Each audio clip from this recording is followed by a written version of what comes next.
എല്ലാവർക്കും ലണ്ടൻ വിശേഷങ്ങളായിട്ട് സിബിച്ചിന്റെ കേരളത്തിലെ വെക്കേഷൻ യാത്രകളിലേക്ക് സ്വാഗതം. അപ്പോൾ നമ്മൾ പാലക്കാട് വഴി നാട്ടിലേക്ക് തിരിച്ചു പോവുകയാണ്.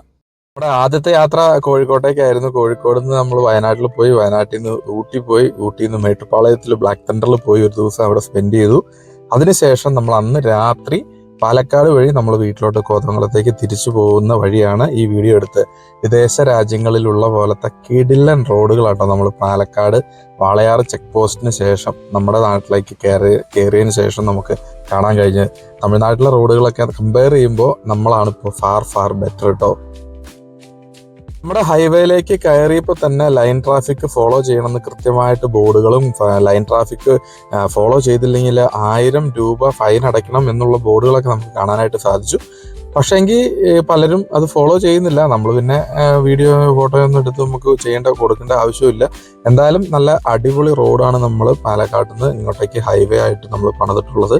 അതിൻ്റെ കുതിരാൻ തുരങ്കത്തിലോട്ടാണ് നമ്മളിപ്പോൾ കയറുന്നത്. ഈ യാത്ര ശരിക്കും പറഞ്ഞു കഴിഞ്ഞാൽ പിറ്റേ ദിവസം നാളെ രാവിലെ നമ്മുടെ കോളേജിലൊരു പ്രോഗ്രാം ഉള്ളതുകൊണ്ട് നമ്മൾ തലേ ദിവസം തന്നെ എങ്ങനെയും വീട് പിടിക്കണം എന്ന് കരുതി ലൈറ്റ് നൈറ്റ് ആയിട്ടാണ് ഡ്രൈവ് ചെയ്ത് നമ്മൾ ഓടിച്ച് എത്തിച്ചു കേട്ടോ. അപ്പോൾ കുതിരാൻ ടണലിലേക്ക് പോണ വഴിയിൽ ഞാൻ കൊച്ചിനോട് വിളിച്ചിട്ട് പറഞ്ഞു, വേണേ വേഗം വീഡിയോ എടുക്ക്, നമ്മൾ ഗൾഫിൽ ലണ്ടൻ ഹീത്രോയിൽ നിന്ന് നമ്മുടെ വീട്ടിലോട്ട് പോകുന്ന വഴിയിലുള്ള പോലത്തെ ടണലാണ്. ശരിക്കും പറഞ്ഞു കഴിഞ്ഞാൽ ഇങ്ങനെയുള്ള ടണലുകളൊക്കെ വർഷങ്ങൾക്ക് മുമ്പേ നമുക്ക് ഇതെല്ലാം പണിയാനൊക്കെ സാധിക്കുമായിരുന്നു. പല വിധത്തിലുള്ള തടസ്സങ്ങളാണ് നമുക്ക് നമ്മുടെ നാട്ടിൽ നേരിടുന്നത്. അപ്പോൾ അങ്ങനെയുള്ള നിയമ തടസ്സങ്ങളെല്ലാം മാറ്റി വേഗം നമ്മൾ ശരിക്കും പറഞ്ഞു കഴിഞ്ഞാൽ ജനങ്ങൾക്ക് ഇതെല്ലാം ആവശ്യമാണെന്ന് വേഗത്തിൽ എല്ലാവർക്കും യാത്ര ചെയ്യണം. അതാണ് മെയിനായിട്ടുള്ള കാര്യം. നമ്മളിപ്പോൾ രാത്രിയിലാണെങ്കിലും പകലാണെങ്കിലും നമ്മൾ കൃത്യമായിട്ട് ഒരു സ്ഥലത്ത് സമയത്ത് എത്തിച്ചേരാൻ സാധിക്കും എന്ന് പറയുന്നത് തന്നെ വലിയൊരു കാര്യം. ഇങ്ങനെയുള്ള ടണലുകളും അതുപോലെ തന്നെ പാലങ്ങളൊക്കെ വന്നു കഴിഞ്ഞു കഴിഞ്ഞാൽ നമ്മുടെ യാത്ര വളരെ സുഗമമായിട്ടും നമുക്ക് കൃത്യമായിട്ടൊരു സമയത്ത് ഒരു സ്ഥലത്ത് എത്താൻ പറ്റും.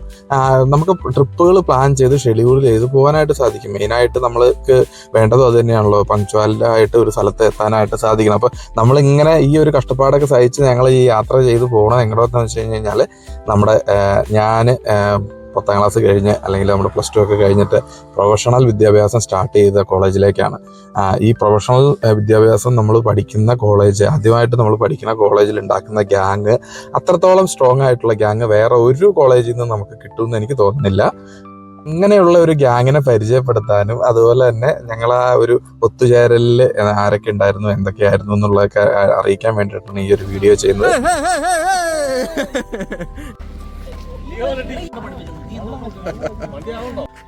അപ്പോൾ നമ്മുടെ ജീവിതം തുടങ്ങിയത് ഈ കോളേജിൻ്റെ മുമ്പിൽ നിന്നാണ്.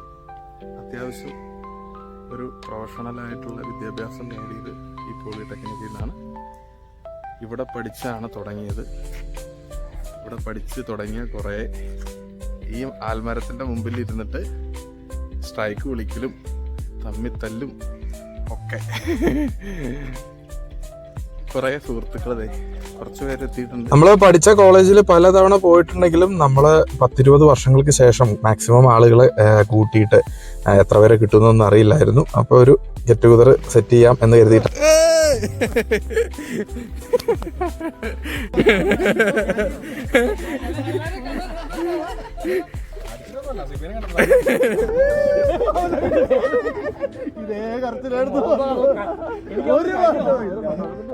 നമ്മളൊക്കെ ലോകത്തിന്റെ ഏത് കോണിൽ പോയി ജോലി ചെയ്താലും അല്ലെങ്കിൽ ഏത് കോണിലോട്ടൊക്കെ പോയാലും നമ്മളെ തിരിച്ച് നമ്മുടെ നാട്ടിലേക്ക് കൊണ്ടുവരുന്ന ഒരു പവറുണ്ട്. ഒന്നുകിൽ നമ്മുടെ കൂട്ടുകാരന്മാരായിരിക്കും, അല്ലെങ്കിൽ നമ്മുടെ ബന്ധുക്കളായിരിക്കും, നമ്മുടെ സുഹൃത്തുക്കളായിരിക്കും. നമുക്ക് ഒരു നൊസ്റ്റാൾജിക് ഫീലിംഗ് ആണ്. ഇപ്പൊ ഈ പരസ്പരം ചീത്ത വിളിച്ചും നേരെ കാണുമ്പോ എന്നാ പറയണേ, നമ്മള് കളിപ്പേര് വിളിച്ചും അതുപോലെ തന്നെ ചിലപ്പോ സങ്കടം, നൊലോളി, ഓരോരുത്തർക്കും ഓരോ വികാരങ്ങളായിരുന്നു കേട്ടോ. 10-20 വർഷങ്ങൾക്ക് ശേഷമാണ് പലരെയും നേരിട്ട് കാണുന്നത്. പലർക്കും പരസ്പരം അങ്ങോട്ടും ഇങ്ങോട്ടും അറിയൂല. കയ്യില് ഒരു മൊബൈല്, ഒരു 1100 നോക്കിയയുടെ ഫോണൊക്കെ ഉള്ള ഒരു കാലഘട്ടത്തിൽ നിന്ന് നമ്മൾ പഠിച്ചു കയറി പോയി പലരും വിദേശങ്ങളിൽ പോയി പലരും ഗവൺമെൻറ് സെക്ടറിലേക്ക് പോയി, പലരും സ്വന്തം ബിസിനസ്സായിട്ട് പോയി. അപ്പോൾ അങ്ങനെയൊക്കെ ഉള്ളവരെ പല രീതിയിലായിട്ട് പലരെയും കാണാനൊന്നും സാധിച്ചിട്ടില്ല. 10-20 വർഷങ്ങൾക്ക് ശേഷമാണ് പലരും നേരിട്ട് കാണുന്നത്. അതിൻ്റെ ഇടയിൽ അത്രയ്ക്കും ചില ഫംഗ്ഷനുകളൊക്കെ നമ്മൾ പരസ്പരം ബന്ധപ്പെട്ടിട്ടുണ്ട്, പരസ്പരം വിളിച്ച് കണ്ടിട്ടുണ്ട്. എന്നിരുന്നാലും എന്താ പറയുന്നത്, ഞങ്ങൾ 10-55 പേര് പഠിച്ചതിൽ നിന്ന് എത്രത്തോളം പേര് എത്താൻ പറ്റും എന്നുള്ള കാര്യമൊന്നും അറിയില്ല. എന്നാലും നമ്മൾ ലിസ്റ്റിൽ കൊടുത്തായിരുന്നു, ഗ്രൂപ്പിൽ എല്ലാവരും വിളിച്ചു, വാട്സപ്പിലുള്ളവരെല്ലാവരും കോൺടാക്ട് ചെയ്തു. അങ്ങനെ 2025 ഞങ്ങൾ വന്നു ചേർന്നവരാണ് ഇത്രയും പേര് കേട്ടോ. 55 പേര് പഠിച്ചതിൽ ഇത്രയും പേർക്ക് ഒത്തുകൂടാനായിട്ട് സാധിച്ചു.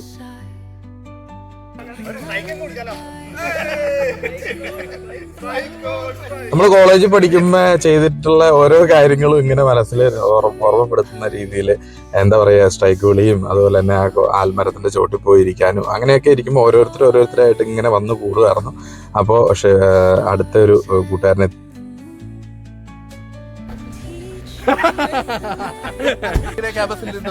10ാം ക്ലാസ്സിലെ ഫ്രണ്ട്ഷിപ്പും +2 ഫ്രണ്ട്ഷിപ്പും അതിനുശേഷം നമ്മൾ കോളേജിലെ ഫ്രണ്ട്ഷിപ്പ് അതാ പറയാ അല്ല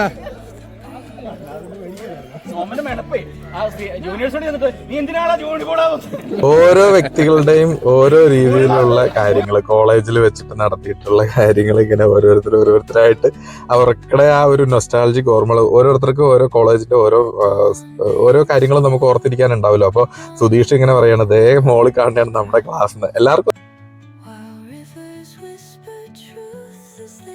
സുഹൃത്തുക്കളെ, നമ്മുടെ ക്യാൻറ്റീന്റെ കാര്യം ഓർക്കുന്നില്ല. ഇപ്പൊ ഇവിടുത്തെ പൊറോട്ടയുടെ രുചി ഇപ്പോഴും വല്ലാത്തൊരു അനുഭൂതിയാണ്. പ്രത്യേകിച്ച് കൈ പൈസ ഇല്ലാതിരുന്ന സമയത്ത് പൊറോട്ടയ്ക്ക് ഭയങ്കര രുചിയായിരുന്നു.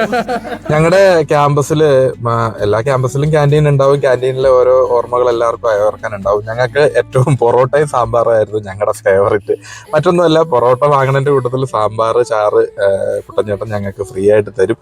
ഞങ്ങൾ ഹോസ്റ്റലിൽ താമസിക്കുന്നവർക്കും അതുപോലെ തന്നെ റൂമിൽ താമസിക്കുന്നവർക്കും രാവിലെ അവിടെ വന്ന് ചൂടൻ പൊറോട്ട കല്ലിൽ നിന്ന് നേരെ എടുത്ത് നമുക്ക് കിട്ടുമായിരുന്നു. അപ്പോൾ അങ്ങനെ നമ്മൾ നമ്മുടെ ക്യാമ്പസിലോട്ട് ഇപ്പോൾ workshop, ground, hydraulics lab, machine lab, അങ്ങനെ ഓരോ സ്ഥലത്തും ഞങ്ങൾ ഓരോരുത്തർ പോയിട്ട് ഇങ്ങനെ ഓരോരുത്തർക്കും ഓരോ കാര്യങ്ങൾ പറയാനുണ്ട്. ക്രിക്കറ്റ് കളിക്കുന്നവർക്കാണെങ്കിൽ ക്രിക്കറ്റ് കളിച്ചിട്ട് അതിനെക്കുറിച്ചിട്ടുള്ള ഓരോ കഥകൾ, ബോൾ എറിയുന്നതിനെ കുറിച്ച്. അതുപോലെ തന്നെ ഹൈഡ്രോളിക്സ് ലാബിന്റെ കഥയാണെങ്കിൽ ലാബിൽ പോയിട്ട് ഏതാണ് ലാബെന്ന് പോലും ഓർക്കണില്ല പലരും. അപ്പോൾ അങ്ങനെ ഇതെന്ത് ലാബാണെന്ന് പോലും ചോദിക്കുന്ന ആ ഒരു സെറ്റപ്പിൽ കോളേജിൽ നമ്മൾ കൃത്യമായിട്ട് സമയങ്ങളിലൊന്നും പലരും ലാബുകളിലൊന്നും കയറില്ലല്ലോ.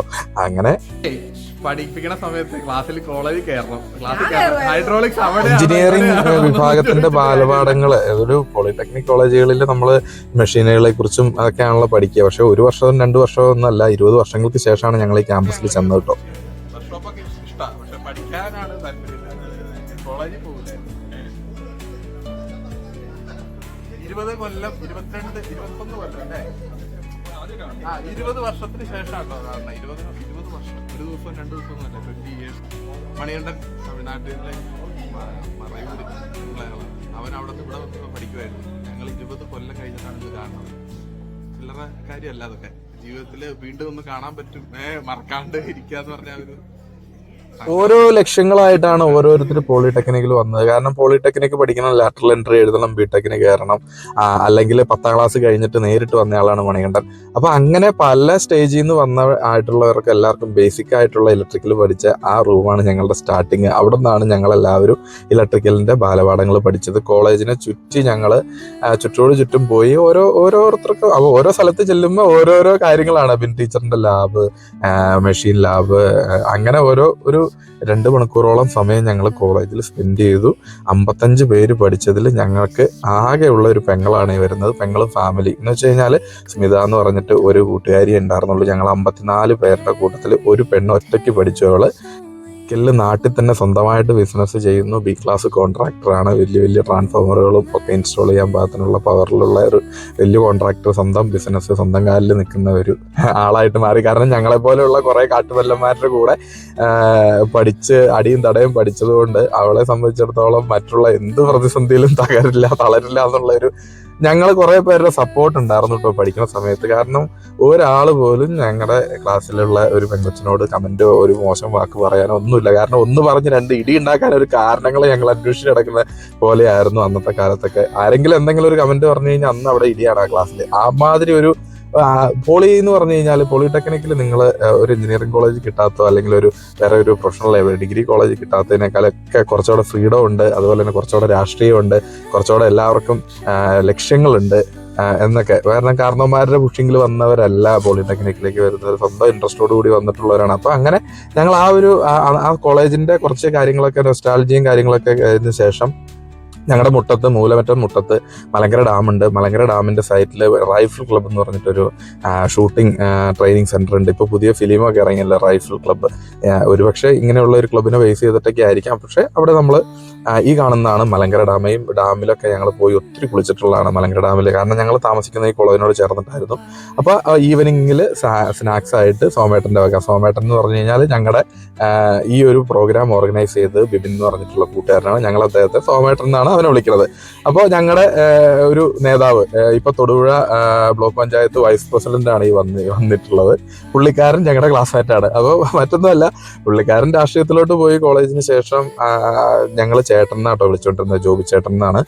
കാരണം ഞങ്ങളെക്കാളും കുറച്ചുകൂടെ സീനിയറാണ്. നല്ല പ്രായമുള്ള സമയത്താണ് അദ്ദേഹം പോളിടെക്നിക്ക് പഠിക്കാൻ വന്നത്. പിന്നീട് ഈ പറഞ്ഞ പോലെ രാഷ്ട്രീയത്തിൽ ഇറങ്ങി ഇപ്പോൾ തൊടുപുഴയുടെ ബ്ലോക്ക് പഞ്ചായത്ത് വൈസ് പ്രസിഡന്റായി. അങ്ങനെ ഞങ്ങൾ ലൈറ്റ്നിങ് E3, ലൈറ്റ്നിങ് എന്ന് പറഞ്ഞാൽ തണ്ടർ, ഇടിവെട്ടിന്റെ ആ ഒരു മിന്നലുണ്ടല്ലോ, ഞാൻ ഓരോ ക്ലാസ്സിനും ഓരോ പേരുകൾ എല്ലാവരും കൊടുത്തിട്ടുണ്ടായിരുന്നു അന്നത്തെ കാലത്ത്. അപ്പോൾ അങ്ങനെയുള്ളതിൽ ഞങ്ങൾ നൽകിയ ഞങ്ങളുടെ E3ക്ക് ഇലക്ട്രിക്കൽ ഫൈനൽ ഇയേഴ്സിന് കൊടുത്തിട്ടുള്ള ലൈറ്റ്നിങ് E3 എന്നായിരുന്നു. ഞങ്ങളെല്ലാവരും ഒത്തുചേർന്ന് ഇത്രയും പേര് ഈ പ്രോഗ്രാമുകളെല്ലാം ഓർഗനൈസ് ചെയ്ത് ബിബിൻ എന്ന് പറഞ്ഞിട്ടുള്ള കൂട്ടുകാരനാണ്, ഈരാറ്റുപേട്ടക്കാരനാണ്. അവന്റെ ഒരൊറ്റ ആക്കടെ ലീഡിങ്ങിലാണ് ഈ എല്ലാ പ്രോഗ്രാമും നടന്നത് കേട്ടോ. ഒരു ദിവസം ഫുള്ളായിട്ട് സ്പെൻഡ് ചെയ്തു, എല്ലാവരും വന്നു, എൻജോയ് ചെയ്തു, കസേര കളികൾ നടത്തി, പല റേസുകൾ എന്ന് വെച്ച് കഴിഞ്ഞാൽ ശരിക്കും ഒരു ദിവസം നമുക്ക് എങ്ങനെ സ്പെൻഡ് ചെയ്യാൻ പറ്റും എന്നുള്ളതിന് നമ്മളെല്ലാവരും കുട്ടികളായി അങ്ങ് മാറും. ഇപ്പോൾ കുട്ടികളല്ല, പോളിടെക്നിക്കിലെ ആ ഒരു സെറ്റപ്പ് കിട്ടിയില്ലെങ്കിൽ പോലും നമ്മളെല്ലാവരും ഒരു ദിവസം ഫുള്ള് എൻജോയ് ചെയ്യാനായിട്ട് എന്തെങ്കിലും കാരണങ്ങൾ വേണമല്ലോ. അപ്പോൾ ശരിക്കും പറഞ്ഞു കഴിഞ്ഞാൽ ആ ഒരു ദിവസം ഞങ്ങൾ തകർത്തു എന്ന് വേണമെങ്കിൽ പറയാം. കസേര കളിയായിട്ടും അതുപോലെ തന്നെ ക്രിക്കറ്റ് കളിയായിട്ടും ഫുഡായിട്ടും അങ്ങനെ ഒരു രസം. നമ്മളൊരു 10-20 കൊല്ലം മുമ്പ് പഠിച്ച കൂട്ടുകാരന്മാർ ഒക്കെ പ്രൊഫഷണലി വലിയ വലിയ ജോലികളും വലിയ വലിയ നിലയിലൊക്കെ എത്തി. അതുപോലെ തന്നെ ഫാമിലി ഉണ്ട്, 2, 3, 4 കുട്ടികളും ഉള്ളവരുണ്ട്. ഇവരൊക്കെ ഒരു ദിവസം ഒത്തുചേർന്നതിന് ശേഷം കസേര കളിയൊക്കെ ആയിട്ട് നിങ്ങളൊന്ന് ആലോചിച്ച് നോക്കി. അത് എത്രത്തോളം നൊസ്റ്റാൾജിക് ആയിട്ടുള്ള ഒരു ഫീലിംഗ്. എല്ലാവരും കുട്ടികളാണ് അന്നത്തെ ദിവസം, എല്ലാവരും ഈക്വലാണ്. ആർക്കും വലിയ വലിയ രാഷ്ട്രീയക്കാരനാണെന്നോ വലിയ വലിയ എഞ്ചിനീയർ ആണെന്നോ വലിയ വലിയ സബ് എഞ്ചിനീയർ ആണെന്നോ അങ്ങനെയൊന്നുമില്ല. ജിജോയുടെ പാത്രത്തിലുള്ള മുട്ടല് കണ്ടു കഴിഞ്ഞാൽ ജിജോ തോന്നണത് ജിജോയാണ് ഈ കളി കണ്ടുപിടിച്ചെന്നുള്ള രീതിയിലാണ്.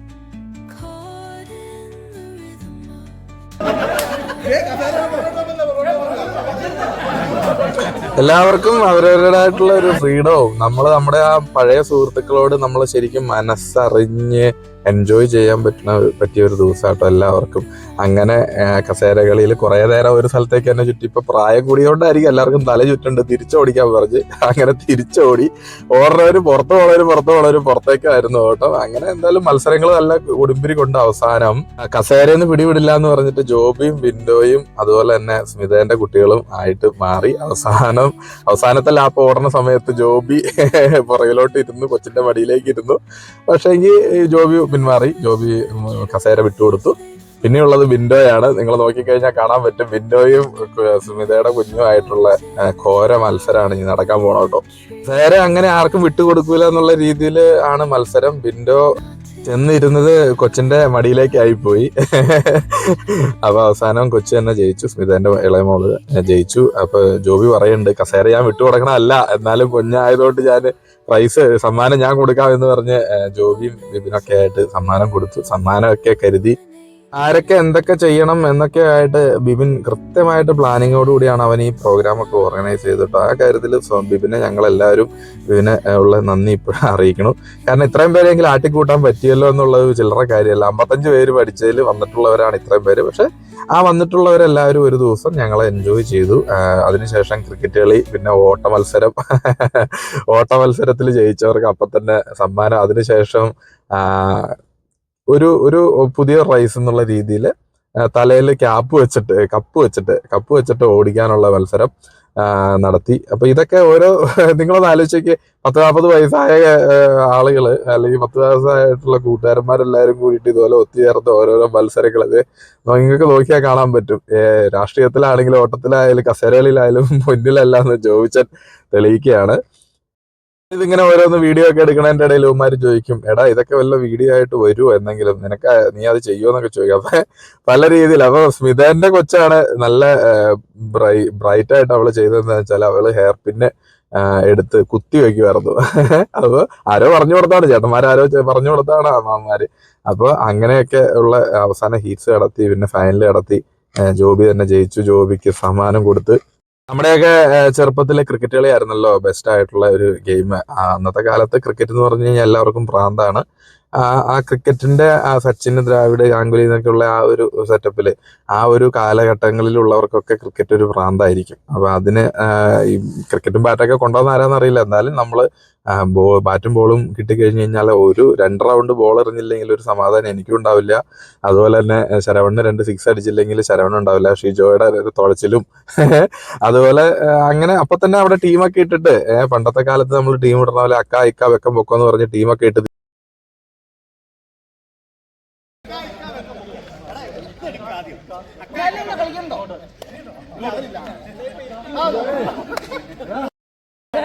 ഓവർ ക്രിക്കറ്റ് മാച്ച് തന്നെ അങ്ങ് വെച്ചു. അങ്ങോട്ടും ഇങ്ങോട്ടും കളിച്ചു. ആ ഭിത്തിയിൽ അടിച്ചു കഴിഞ്ഞാൽ ഔട്ട്, ഈ ഭിത്തിയിൽ അടിച്ചു കഴിഞ്ഞാൽ ഔട്ട്, പൊക്കി സിക്സ് അടിച്ചു കഴിഞ്ഞാൽ ഔട്ട്. ഇങ്ങനെയുള്ള കുറെ നിയമങ്ങളൊക്കെ വിത്തിൻ സെക്കൻഡുകൾ നിയമങ്ങൾ വന്നു. അവസാനം ഞങ്ങള് രാത്രി സന്ധ്യയോടെ അടുത്ത്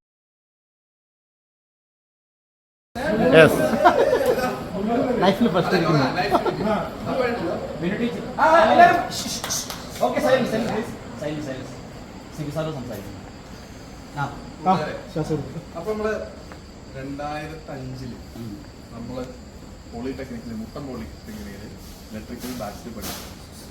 20 വർഷം കഴിഞ്ഞിട്ട് നമ്മൾ കാണുന്ന പരസ്പരം 20 വർഷം കഴിഞ്ഞ് ഇങ്ങനെ കാണാനായിട്ട് നമ്മള് ഇന്ന് ഇങ്ങനെ എല്ലാവർക്കും ഇത്രയും പേർക്ക് 55 പേര് പഠിച്ചതില് ഇത്രയും പേര് എത്ര എണ്ണൊന്നുമില്ല. ഞങ്ങൾ 54 ആണുങ്ങൾക്ക് ഒരു പെങ്ങളുണ്ടായിരുന്നത്. സ്മിതയും ഫാമിലി വന്നിവിടെ. അപ്പൊ ജോബി നമ്മുടെ ബാച്ചില് ഏതായാലും കത്തിവെക്കാനായിട്ടുള്ള ഒരു അവസരം കിട്ടിക്കഴിഞ്ഞു കഴിഞ്ഞാല് നമ്മൾ വിടൂല്ലോ. അപ്പൊ അവർക്കറിയാം.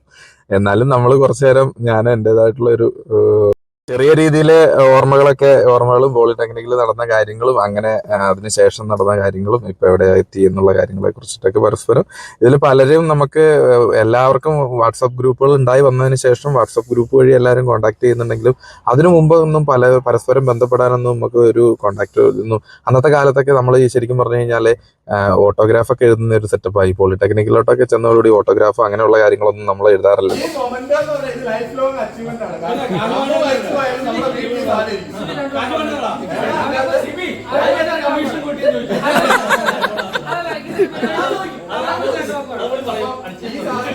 ഏറ്റവും സംഭവം നമ്മള് ലൈറ്റിംഗ് ആണ്, ഇടിവെട്ടാണ്. ടൂറ് പോയതിന്റെ കമ്മീഷൻ അടിച്ചതിനും ടൂറ് പോയതിന്റെ വണ്ടി ബുക്ക് ചെയ്തതിനും വണ്ടിയുടെ സീറ്റിന് ചെരിവ് കുറഞ്ഞതിനുള്ള കുറ്റങ്ങള് അങ്ങനെ ഓരോരുത്തർക്കും ഓരോ കഥകള് അവരവരുടെ ഓർമ്മകള് പോളിടെക്നിക്ക് പഠിച്ചുകൊണ്ടിരുന്ന സമയത്ത് നമുക്കിടെ ക്യാമ്പസിൽ ഇവരെ നമ്മുടെ കൂട്ടത്തിലുള്ള എല്ലാവരെയും ഈ ഒരു ഫംഗ്ഷനിലേക്ക് സ്വാഗതം ചെയ്യാണ്. കൂടാൻ പറ്റിയ ഒരു സാഹചര്യം വളരെ സന്തോഷകരമാണ്. ഞാൻ നിങ്ങളെ തൊട്ട് സീനിയർ ആയിട്ടാണ് എന്റെ വക ഒരു വലിയൊരു പ്രസംഗം തന്നെ ഉണ്ടായിരുന്നു. ശരിക്കും പറഞ്ഞു കഴിഞ്ഞാല് ഓരോ പ്രായത്തിലുള്ളവരെ ഞങ്ങൾ ചേട്ടനെന്ന് വിളിക്കാൻ പാകത്തിന് ഉള്ള ആ ഒരു ടൈമിലുള്ള വ്യക്തികളുടെ കാര്യങ്ങളും അതുപോലെ തന്നെ കുഞ്ഞു കൊച്ചുങ്ങൾ ഇപ്പൊ ഈ ജനറേഷൻ ഗ്യാപ്പുകളിൽ തമ്മിൽ ഉൾക്കൊള്ളുന്ന മാനസികമായിട്ട് പൊരുത്തപ്പെട്ടു പോകാൻ വേണ്ടിയിട്ടുള്ള കാര്യത്തെക്കുറിച്ച് ജോബിച്ചേട്ടൻ്റെ വക ഒരു വലിയൊരു അഡ്വൈസ് ഞങ്ങൾക്ക് എല്ലാവർക്കും തന്നു. കാരണം പൊതു രാഷ്ട്രീയ പ്രവർത്തകനായതുകൊണ്ട് തന്നെ അദ്ദേഹത്തിന് കുറേയധികം ജീവിത പരിചയം ഞങ്ങളെക്കാളും കൂടുതൽ ഉണ്ടായിട്ടുണ്ട്. അങ്ങനെ അതിനെക്കുറിച്ചിട്ട് കാരണം ഇപ്പോൾ നമ്മുടെ കൊച്ചുങ്ങൾക്കും നമ്മളും തമ്മിലുള്ള ആ ന്യൂ ജനറേഷൻ ഗ്യാപ്പ് ഉണ്ടല്ലോ, ആ ഒരു ഗ്യാപ്പ് ഒന്നും വരാതെ എങ്ങനെ മെയിൻറ്റെയിൻ ചെയ്ത് പോകണം എന്നൊക്കെയുള്ളതിനെ കുറിച്ചിട്ട് അതിവിശാലമായിട്ട് തന്നെ ചോദിച്ചേണ്ട ഒരു പ്രസംഗം ഉണ്ടായിരുന്നു കേട്ടോ.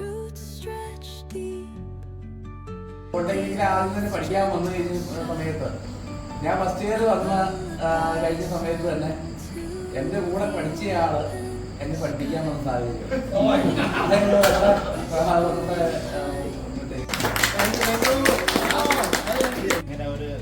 20 കൊല്ലം മുമ്പ് കോളേജിൽ പഠിക്കാൻ വന്ന സമയത്ത് ഇവന് മലയാളം അറിയാൻ പാടില്ല. ഇപ്പോഴും അവന് മലയാളം അറിയാൻ പാടില്ല. മലയാളം പറയുന്നതിൽ ഭയങ്കര വീക്കാണ്. കാരണം മറ്റൊന്നുമല്ല, അവൻ മറയൂരില് തമിഴ്നാട് ബോർഡറിലാണ് അവന്റെ നാട്.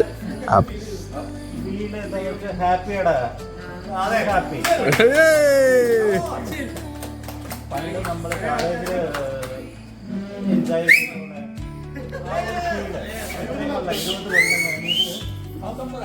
എനിക്ക് വന്നു.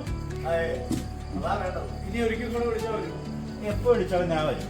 എവിടെ എല്ലാവരും വരണം എൻ്റെ ആഗ്രഹം.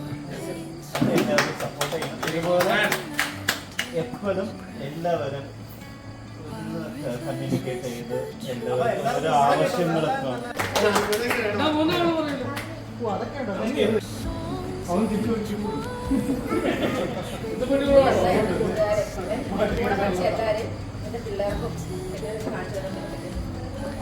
ഇതുപോലെ പരിപാടികൾ അറേഞ്ച് ചെയ്ത് ഫാമിലിയെ കൂടി ഉൾപ്പെടുത്താൻ എല്ലാവരുടെയും അതാണ് എനിക്കിഷ്ടം. അപ്പൊ അവരെ കൂടി പോളിടെക്നിക്കിലെ അഡ്മിഷൻ എന്ന് പറഞ്ഞാൽ ഓൾ ഓവർ കേരളത്തിൽ നിന്നാണല്ലോ. അപ്പൊ അങ്ങനെ തിരുവനന്തപുരം സൈഡിൽ നിന്ന് വന്ന ഒരാളാണ് ദീപകണ്ണൻ. അപ്പൊ ദീപക് ഇപ്പോൾ ഇന്ത്യൻ റെയിൽവേയിലാണ് ജോലി ചെയ്യുന്നത് കേട്ടോ.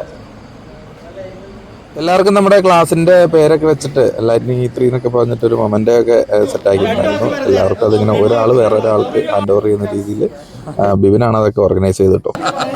എനിക്ക് പറയാനുണ്ട്. പ്രിയ സഹോദരി വളരെ യാദൃച്ഛ്യമായി സംഭവിച്ചൊരു സംഭവമാണ്. ഒരു ദിവസം ഞാനും സോമനും ഷൈനും സിബിയും കൂടെ വീഡിയോ കോൾ വിളിച്ചപ്പോൾ സിബി നാട്ടിലേക്ക് വരുവാണെന്ന് പറഞ്ഞു. അപ്പോൾ ഞാൻ പറഞ്ഞു ഞാനും ആ സമയത്ത് വരുന്നുണ്ട്, നമുക്ക് കൂടിയാലോ എന്ന് പറഞ്ഞതിന്റെ ആ ഒരു 2 മാസം മുമ്പത്തെ ഒരു വീഡിയോ കോളാണ് ഈ ഇരിക്കുന്നത്. നമ്മൾ മാക്സിമം എല്ലാവരും വിളിക്കാൻ പറഞ്ഞു. 10 പേര് വന്നില്ല, 10 പേര് വന്നു. അവർക്കെല്ലാം നന്ദി. ഇനിയും ഇങ്ങനെയുള്ള ഒരു സാഹചര്യം വരുമ്പോൾ നമ്മുടെ കൂട്ടുകാരെല്ലാം വിളിക്കുക, ഒന്നുകൂടെ എല്ലാവരും കൂടെ കാണുക. 20 വർഷം ശേഷം എല്ലാവരെയും കാണാൻ പറ്റിയത് വളരെ സന്തോഷം. വളരെ എന്താ പറയാ, നമ്മുടെ ഈ ജീവിതത്തിനിടെ ജിജോയുടെയും മനുവിന്റെയും ഒക്കെ ഹൃദയസ്പർശിയായിട്ടുള്ള ചില ഡയലോഗുകൾ കേട്ടപ്പോൾ പലർക്കും സങ്കടം തോന്നി. കാരണം 10-20 വർഷങ്ങൾക്ക് ശേഷം കാണുന്നു, അതിനുശേഷം നമ്മൾ എന്താ പറയുക, അതൊരു സങ്കടം ഉണ്ടാക്കിയ ഒരു സിറ്റുവേഷനാണ്. ഓരോരുത്തർക്കും ഓരോ കഥകൾ ഉണ്ടായിരുന്നു പറയാനായിട്ട്.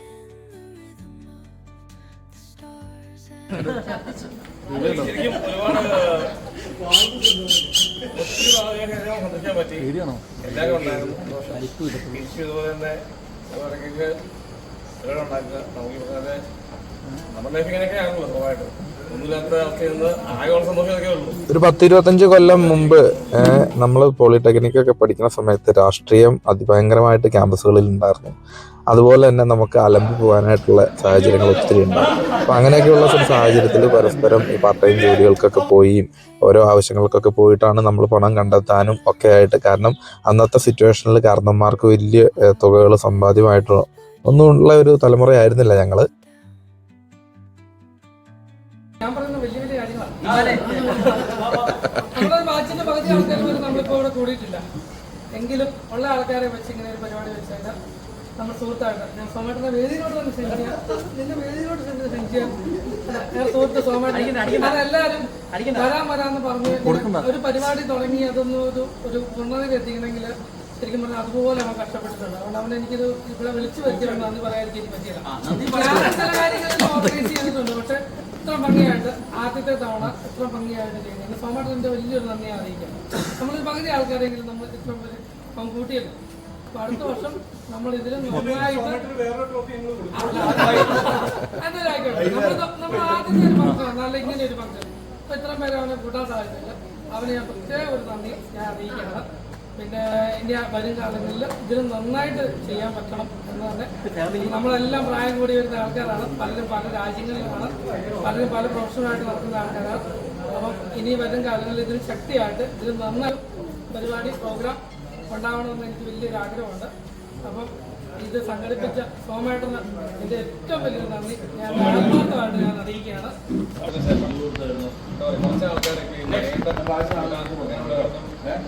ക്ലാസ് കഴിഞ്ഞപ്പോൾ കണ്ടിട്ടില്ല, അവരൊക്കെ കാണാൻ പറ്റിയത് തന്നെ വലിയ ഭാഗ്യമാണ്. എനിക്കിങ്ങനെ ശരിക്കും എന്നും രാവിലെ മുതൽ വൈകുന്നേരം വരെ മെസ്സേജോട് മെസ്സേജ് എന്താ പറയുക മുന്നിട്ടിറങ്ങിക്കൊണ്ട് തന്നെ നടന്നത്. അപ്പോൾ അതെല്ലാം സന്തോഷം. പിന്നെ കുറച്ച് പേരൊക്കെ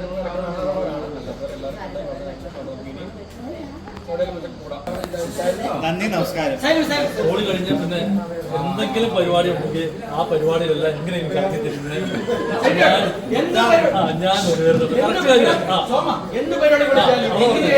എല്ലാ പരിപാടിയും വന്ന് റെക്കോർഡൊക്കെ വെച്ച് ഞാനും ഇതിൽ കൂടുതലുള്ള കുറെ ആൾക്കാർ നമ്മൾ ഒരു 10-15 പ്രാവശ്യം കൂടിയത് പരിപാടി പങ്കെടുത്ത വെച്ച് ഞാനായിരിക്കും എല്ലാ പരിപാടിക്കും വന്നിട്ടുണ്ട്. ഇതിൽ നിന്ന് ഭയങ്കര സന്തോഷം. ആദ്യമൊന്നും വരണം വേണ്ടത് ഇങ്ങനെ വിചാരിച്ചത് 2 വർഷം കാണാനുള്ള അവസരം ഉണ്ടാകേണ്ടതെന്ന് ആഗ്രഹിക്കുകയാണ്. ഏറ്റവും ജൂനിയർ ആയിട്ടുള്ള മണികണ്ഠന്റെ കയ്യിൽ നിന്ന് ഏറ്റവും സീനിയർ ആയിട്ടുള്ള ജോബിച്ചേട്ടന് മൊമെന്റോയും കൊടുത്ത് അവസാനം എനിക്കുള്ളത് ഞാൻ ജോബിച്ചേട്ടൻ്റെ കയ്യിൽ നിന്നും മേടിച്ച് ഞാനും ബിബിന് മൊമെന്റോയും കൊടുത്ത് അങ്ങനെ ഞങ്ങൾ പരിപാടി വൈൻഡപ്പ് ചെയ്യുകയായിരുന്നു. നമ്മള് ഇതിനാണ് കൊടുക്കാനുള്ളത്. ഇങ്ങനെ നമ്മൾക്ക് ഉണ്ടല്ലോ 20 വർഷം കഴിഞ്ഞിട്ടാണ് ഇതുപോലെ ഒന്ന് കോർഡിനേറ്റ് ചെയ്യാൻ പറ്റിയത് കേട്ടോ. 1 വർഷം 2 വർഷം ഒന്നുമല്ല, 20 വർഷം എടുത്തു നമ്മൾ ഇതുപോലെ ഒന്ന് കൂടാനായിട്ട്. അപ്പൊ അടുത്ത തവണ ഇനി എന്ന് നടക്കുന്നൊന്നും നമുക്ക് പ്രഡിക്റ്റ് ഒന്നും ചെയ്യാൻ പറ്റില്ല. പക്ഷെ കഴിവതും ഉള്ളവരെല്ലാവരും സഹായിക്കുക. അത് അടുത്ത തവണ നമുക്ക് ഇങ്ങനെ ഒരു പ്രോഗ്രാം ഓർഗനൈസ് ചെയ്യാനും അതുപോലെ തന്നെ അതിന് മൊമെന്റോ അടിക്കാനും അതുപോലെ തന്നെ ഭക്ഷണം ബുക്ക് ചെയ്യാനും ഹോള് ബുക്ക് ചെയ്യാനും അതുപോലെ തന്നെ കളിക്കാനുള്ള ഐറ്റംസ് അറേഞ്ച് ചെയ്യാനും സമ്മാനങ്ങൾ അറേഞ്ച് ചെയ്യാനും ഇതൊക്കെ ഓടിയ ബിബിൻ എന്ന് പറഞ്ഞിട്ടുള്ള ബിബിനെ അവസാനം അവനോട് 2 വാക്ക് പറഞ്ഞപ്പോൾ പുള്ളി പറഞ്ഞ ഡയലോഗാണ് കേട്ടത്, എല്ലാം ഓക്കെ അല്ലടാ. ശരിക്കും പറഞ്ഞു കഴിഞ്ഞാൽ സുഹൃത്തുക്കൾ തമ്മിലുള്ള ആ ഒരു ചോദ്യം ഉണ്ടല്ലോ, ആ എത്ര ദൂരെ ആണെങ്കിലും നമ്മൾ എത്ര ലോകത്തിന്റെ ഏത് കോണിൽ നമ്മൾ പോയി കഴിഞ്ഞാലും നമ്മൾ പരസ്പരം ഫോൺ ചെയ്യുന്ന സമയത്ത് നീ ഓക്കെ അല്ലടാ എന്ന് ചോദിക്കണേ. ആവേശം സിനിമയിലെ ആ ഒരു ഡയലോഗ് പോലെ ആ ഒരു ചോദ്യം മതി പലർക്കും ഒരു 10-20 കൊല്ലം കൂടി മുന്നോട്ടേക്ക് ജീവിക്കാനും അതുപോലെ തന്നെ ആ സുഹൃത്ത് ബന്ധം നല്ല രീതിയിൽ കൊണ്ടുപോകാനുമായിട്ട്. പകലത്തെ എല്ലാ പരിപാടികളുടെയും ഒക്കെ ക്ഷീണം നമുക്ക് ഫുഡിൽ തീർക്കാന്നുള്ള രീതിയിൽ ബീഫ് കൂട്ടിയിട്ടുള്ള ഒരു ഊണ്, ബീഫും മീൻകറി അതായിരുന്നു സ്പെഷ്യലായിട്ടുണ്ടായിരുന്നത്. നമ്മുടെ തെക്കൻ സ്റ്റൈല്, ഞങ്ങളെ തൊടുപുഴ സ്റ്റൈലിലുള്ള ഊണാണ് സെറ്റ് ചെയ്തിരുന്നത്. മോരുകൂട്ടാൻ എന്നല്ല, കാളൻ എന്നാണ് നമ്മുടെ നാട്ടിലേക്ക് പറയുക. കാളനും മീൻകറിയും ഒക്കെ ആയിട്ടുള്ള ഒരു സെറ്റപ്പ് ഊണ്, ഇതെല്ലാം കോർഡിനേറ്റ് ചെയ്ത് വീണാണ്. അവിടെ നിന്ന് തന്നെ നമുക്ക് ആ റൈഫിൾ ക്ലബ്ബ് എന്ന് പറഞ്ഞിട്ടുള്ള ആ ഒരു അവർ അറേഞ്ച് ചെയ്ത് വരുമായിരുന്നു. പണ്ടൊക്കെ നമ്മൾ കോളേജിലേക്ക് ഒരാൾ ഊണ് കൊണ്ടുവരുമ്പോൾ വീട്ടിൽ നിന്ന് വരുന്നവരുടെ പാത്രത്തിൽ ഞങ്ങൾ ഹോസ്റ്റലിൽ താമസിക്കുന്നവന്മാർ കൈയിട്ട് വാരി കഴിക്കുമായിരുന്നു. അപ്പോൾ ഇവിടെ ഇപ്പോൾ എന്തായാലും എല്ലാവർക്കും സ്വന്തം പ്ലേറ്റും സ്വന്തം ഫുഡും ഒക്കെ ആയിട്ട് കാലം മാറി എന്ന് പറയുന്ന പോലെ നമ്മളെ ആ ഒരു ഇതും എന്താ പറയുക,